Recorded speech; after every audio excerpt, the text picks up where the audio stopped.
Hey guys, welcome back to Select Pages. I am Mia and welcome to my channel where I am going to be discussing my September wrap-up.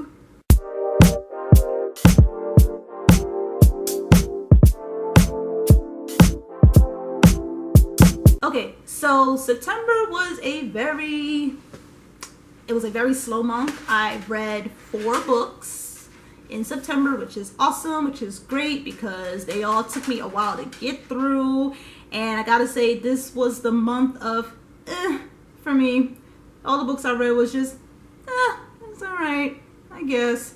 They were books that I've been wanting to read for a very, very long time, so I'm actually glad that I knocked them out, got them out of the way. But I can tell you right now, they all got a loose 3. And what I mean by that, a loose 3 stars, is it was okay. Did I really like it? Yeah. Is it something that I would recommend? Not really. So that's my loose 3 versus a solid 3 of being like, this book was really good. There was some stuff I didn't like about it, but I still enjoyed the book. So if you ever hear me mention that from here on out in my channel, that's what I mean by a loose 3 versus a solid 3. And these 4 books were all a loose 3. And I'm just going to go ahead and get right into it. The first book that I read this month was Forever, what is it? Always and Forever, Laura Jean by Jenny Han. Okay, so you guys remember how I said P.S. I Still Love You was like the repeat of the repeat, right? This book here is the remake of the repeat that didn't change a damn thing.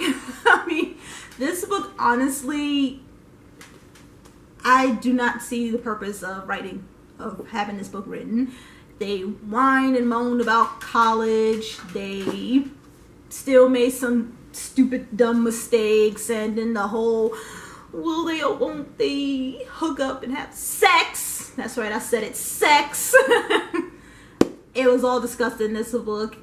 It was like discussing this book and wasn't discussing this book. And to be honest, I don't even remember what the hell happened. Like, I know they had college issues and we just didn't need it. We just didn't need it. Like, I'm sorry. Loose 3. I did love the first book.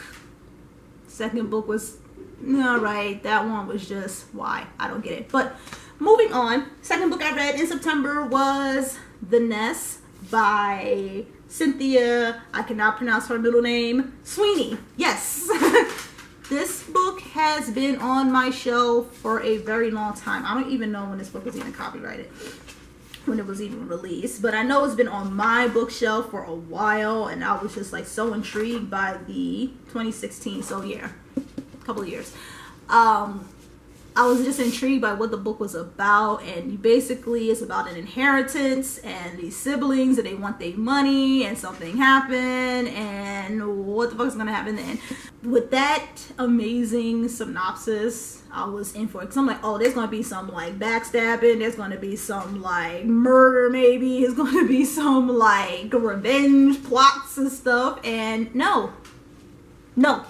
This book did not cover nothing about that. It's basically about 4 siblings, two brothers, 2 sisters. They're supposed to inherit a large sum of money when the youngest sister turned 40. They was all supposed to get their money, but apparently I think it was the oldest brother got into some type of scandal and he kind of depleted the funds. So it's not as much as they thought they was going to get, but it's kind of one of those situations where they was all banking all that money to come in because they got situations that they need the money to get them out of. That part was cool. The situations that they were in of why they needed the money was not cool. Then it was bulking on the fact that all the money that was left, it would have equaled out to about $50,000 for all 4 of them a piece. You know what I mean? They each would have gotten $50,000 had they gone ahead and just split the inheritance. My thing is, you know what I can do with $50,000? Like, I know in reality that is chump change compared to the type of debt that we are in life. Most of us, I mean, just like freaking student, loans alone. Yeah, that would get me out of debt. But they're like whining in the book about, oh, that's not enough, and we're supposed to have more, and they're looking for their brother because he's all like, well, you know, I'm going to pay you guys back, and it just didn't make sense. And like I said, the reasons of why they needed the money was just like, really? Like, you couldn't just save up? Like, non-spoilery, like, one of the sisters needed that money because she wanted to send her kids to Ivy League colleges. And on the flip side, guess what? Her daughters don't even want to go to fucking college. One of them wanted to go to art school, the other one wanted to go to community college, but they was too scared to tell their mom because she thought they deserved more. But you'll see more of that in the book if you decide to read it. Another thing that I didn't like about the book was there was so many unnecessary characters and storylines that to me had no point to the main plot of the book. Why do I need to know about the oldest brother's girlfriend? Why do I need to know about her neighbor who's in mourning because his wife died, and they talk about the 9/11 attack? She apparently was like in one of the towers, and he's in mourning over it, and I just don't understand how the hell, what did that have to do with the book? So, yeah, so it's like little stuff like that. Now, ironically, I didn't want to DNF the book, so I still kept going, but overall, yeah, lose 3. This was my most disappointed read. I was very disappointed in that one because it has so much potential to be more. But moving on, the third book that I read this month was finally The 7 Husbands of Evelyn Hugo by Taylor Jenkins Reid. Another disappointing read to me, only because, and I'm debating if I want to do a full review on this, spoilers and all, but the only reason why this was disappointing to me was because I think it would have been better had I watched this as a movie than read about it. You know, the whole Hollywood glam thing, and you know, from rags to riches type story, I really think would have been better on the screen. They said that this book discussed a lot of hard-hitting issues, which I guess it did. I mean, like, she had to give up who she was, her nationality, to become the starlet that she became. She had to hide her relationship with another woman, which is not a spoiler. It's in the book. I mean, it's in the back of the book, so it's not a spoiler. But the fact that she was married 7 times, I don't get why she had to marry 7 times. And the reasons why she was getting married was like, it didn't make sense. And then like some of them she was only married for like a short amount of time, and I don't know, it just I don't know. And then after all the stuff that was happening to her at the end, like I said, I won't get into because of spoilers, but it was just like, goddamn, like, can this chick breathe? Like, why is so much stuff happening to her now all of a sudden? And the ending was just, I did not like the ending. I did not like the reporter in this book. I think she was just really two-dimensional. But then again, she really didn't have no substance. I don't think the author gave her any substance because she was just there listening to Evelyn Hugo tell her story, which is why I think I would have rather watched it, because, you know, you could watch it played out, you know. So it was kind of just like, you know, you hear Evelyn Hugo's storyline, but then in the next chapter you hear the reporter say, "Oh, well, did that really bother you? Like, well, why did you do it this way?" Then that's it. Then you don't hear nothing from the reporter again until later, her whining about her own life. And the whole twist, the whole why she wanted that reporter to tell her story was just like, wow, that's the best you got? That's the best twist you can give us, because I'm not going to go into it because of spoilers. But yeah, if you read the book, and it wasn't something that I was surprised by. It was just something that I was just like, really? That's it? Like, I've been racking my brain for the last 300 some odd pages, and that's what the twist is?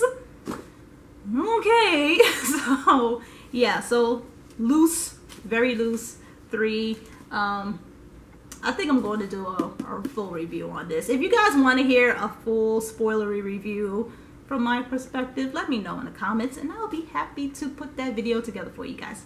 But until then, let's move on. Last book that I read I do not have a physical copy. I read it on my e-reader, and that is Song of Achilles by Madeline Miller. Now, this book has been praised and talked about all over BookTube also, and I've been dying to read it. I've read it. I don't know if I like it or not. I'm still mulling it over because first off, I think I would have enjoyed it more had I had a physical copy. I was like reading it off and on my e-reader, and if you know me, I don't like constantly read on the e-reader. It's just kind of like where I'm up and about, I got a minute, I'm just like, I'm reading a couple of pages, and then that's it. Physical books, I tend to like sit and read and enjoy.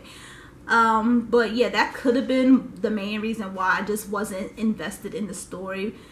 Second reason being that it was kind of hard to follow. Like, I know that they supposed to have grown up in life, Achilles, and I can't even pronounce this other kid's name, Pro something. I'm going to put his name here, or here because you can see it. Yeah, I just don't understand why he was so in love with him. I don't understand where their love came from. I was thrown off by the whole Trojan War thing, as I'm like trying to dig back into like school notes, being like, what was the Trojan War about, and was these characters in it? Like, I was just confused the whole way around, and I was happy to be done with that book. It just seemed like so much was happening, and at the same time so much wasn't happening. I just don't think it was the book for me. Now, I do still plan on reading what the fuck, I still plan on reading Circe, because I know that book has a lot of mixed reviews on it, but it's kind of like one of those books where I kind of want to get my own opinion on it. So yeah, so that's it. So those are all the books that I read in September.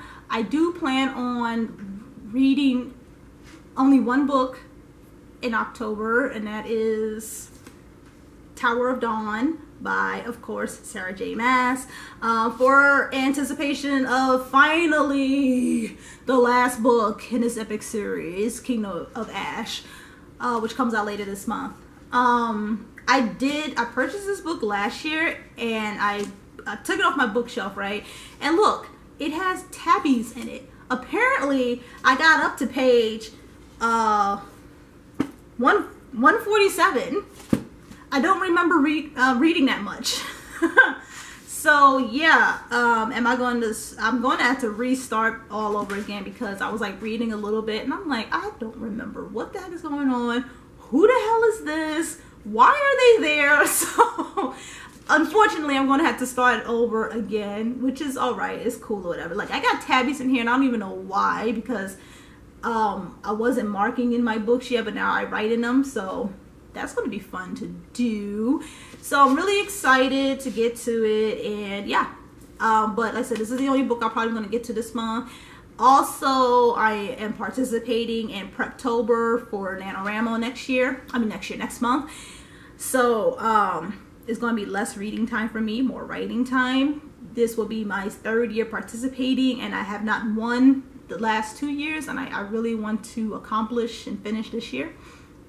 So yeah, so it's a lot going on. So for those of you who are participating in it, leave your nano names down below so that I can befriend you and buddy you, and you guys can motivate me and I can motivate you guys too. And for those of you who've done it and won, you can leave some tips and trips on how to stay motivated to do it, because that's the only thing that I lack is just motivation when it comes to my writing. The ideas are there, I'm just not motivated to get it down on paper. So yep, and that's it, you guys. That is the end of this video. You guys made it. Woo! For another video. So I'm gonna wrap it up. You guys, thank you so much for watching. Make sure you subscribe and like and all that good stuff, and I will see you guys in the next video. Bye bye, loves.